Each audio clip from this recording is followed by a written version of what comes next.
DElEd second semester के सभी प्रशिक्षु ध्यान देंगे कि मैं आपके फर्स्ट पेपर वर्तमान भारतीय समाज और प्रारंभिक शिक्षा में यूनिट सेकंड पढ़ा रहा था, जिसका नाम है प्रारंभिक शिक्षा की पृष्ठभूमि।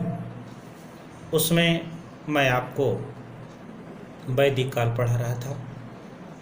उस वैदिक काल में पाठ्यक्रम और शिक्षण विधि को मैंने आपको पढ़ाया था। आज उसी के अगले क्रम में मैं आपको इस गुरुकुल यानी वैदिक कालीन उच्च शिक्षा की व्यवस्था में मैं आपको अनुशासन पढ़ाऊँगा, क्योंकि प्रवेश हो गया, पाठ्यक्रम हो गया, शिक्षण विधि हो गई। तो आइए हम आप देखते हैं कि गुरुकुल में किस तरह का अनुशासन था। अनुशासन से जो गुरुकुल का तात्पर्य था वो ये था कि जो ब्रह्मचारी है वो शारीरिक, मानसिक और आत्मिक संयम से उसके अनुशासन को लिया जाता था।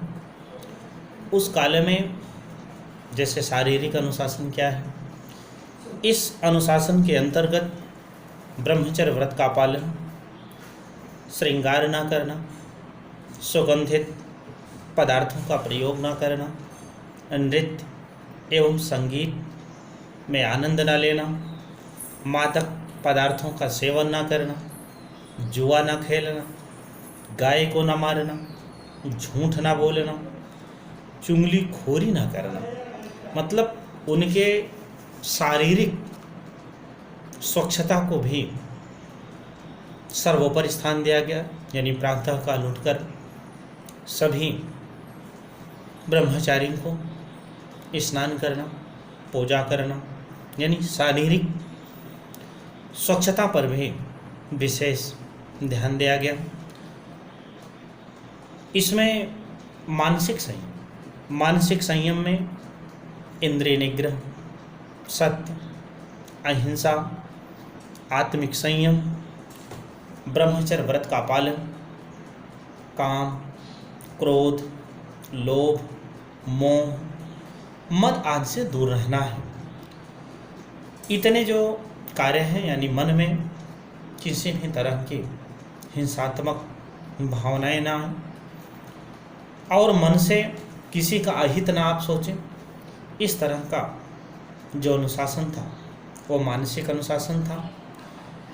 इसमें आत्मिक अनुशासन भी था, यानी प्रत्येक ब्रह्मचारी को आत्म के स्वरूप को पहचानना और सब में एकात्मक भाव देखना और सबका कल्याण करना। यानी इस पृथ्वी जगत पे जितने भी मानव मात्र हैं, सबके कल्याण की हित की बात मन मस्तिष्क में आना चाहिए। और इसके अलावा भी गुरु के हर आदेश का पालन प्रत्येक ब्रह्मचारी को करना, गुरुकुल के बनाए गए नियम निर्देशों का पालन करना। और उस काल में जैसे मनु, गौतम शारीरिक दंड के पक्ष में नहीं थे। याज्ञवल्क्य ने कुछ परिस्थितियों में शारीरिक दंड के लिए स्वीकृति दी गई थी।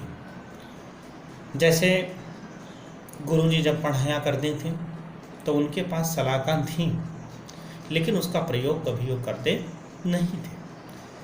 ये रहा वैदिक कालीन शिक्षा का अनुशासन। अगला इसमें आता है कि जो गुरु है, जो शिक्षक है, वो कैसे होता था।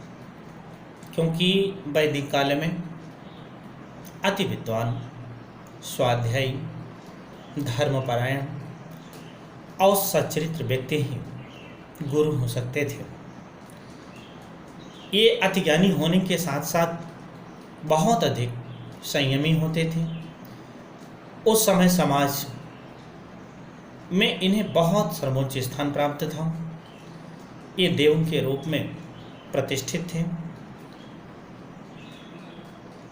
सत्य जन्मा यानी सत्य को जानने वाला, विश्ववेदा यानी सर्वज्ञ, धिवास यानी जिसकी बुद्धि ही धन हो, आदि विशेष गुणों से वैदिक काल के गुरु यानी शिक्षक को सम्मानित किया गया था। ये जो शिक्षक होते थे ये अपने गुरुकुल के स्वामी होते थे और स्वामित्व के साथ साथ पूर्ण उत्तरदायित्व भी जुड़ा था। गुरुकुल की संपूर्ण व्यवस्था के लिए उत्तरदायी होते थे। ये अपने शिष्यों के आवास, भोजन, वस्त्र आदि की व्यवस्था करते थे, उनके स्वास्थ्य की देखभाल करते थे और उनके सर्वांगीण विकास के लिए ध्यान देते थे। ये तो रहे शिक्षक। अब आइए आपको शिक्षार्थी की भी चर्चा करते हैं।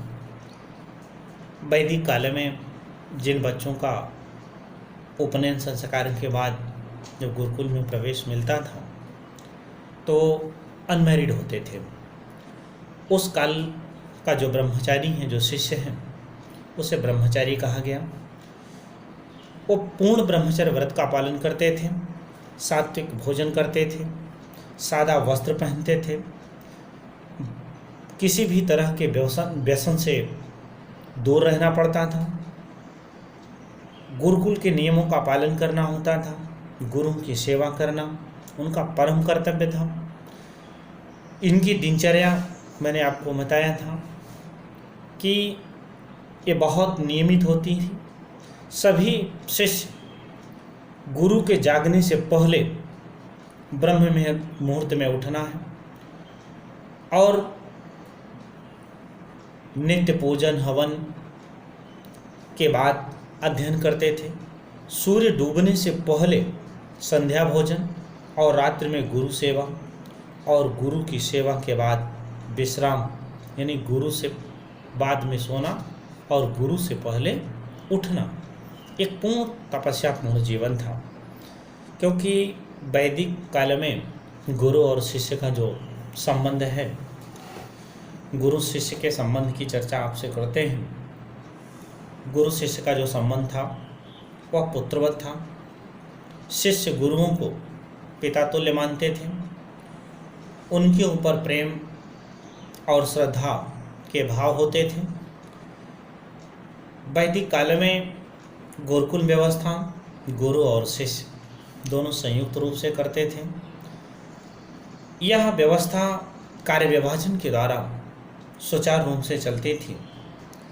ऐसा प्रतीत होता है कि सभी शिष्य अपने कार्य का डिवीजन किए थे और सर्कुलेट करते थे और किसी में भी किसी भी तरह का भेदभाव नहीं होता था। गुरुओं के शिष्यों के प्रति और शिष्यों के गुरुओं के प्रति उत्तरदायित्व और कार्यों का वर्णन हम आपको बताते हैं। सबसे पहले हम आपको गुरु के शिष्य मतलब गुरुओं के शिष्यों के प्रति क्या कर्तव्य थे।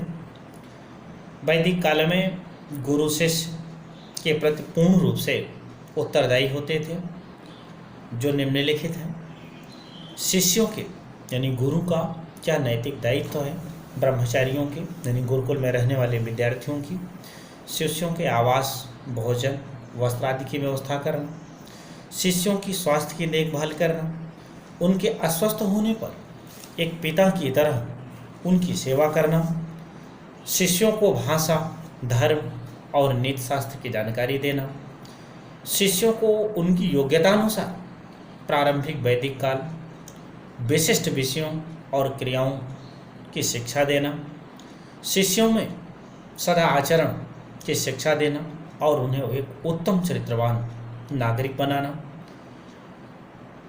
उनका सर्वांगीण विकास करना, उनमें किसी भी तरह की शंका आने पर उसका समाधान करना, उनका मार्गदर्शन करना और जब शिक्षा पूर्ण हो जाए तो गृहस्थ जीवन में प्रवेश करने की आज्ञा देना और उसका मार्गदर्शन करना यह गुरु का शिष्यों के प्रति कर्तव्य था।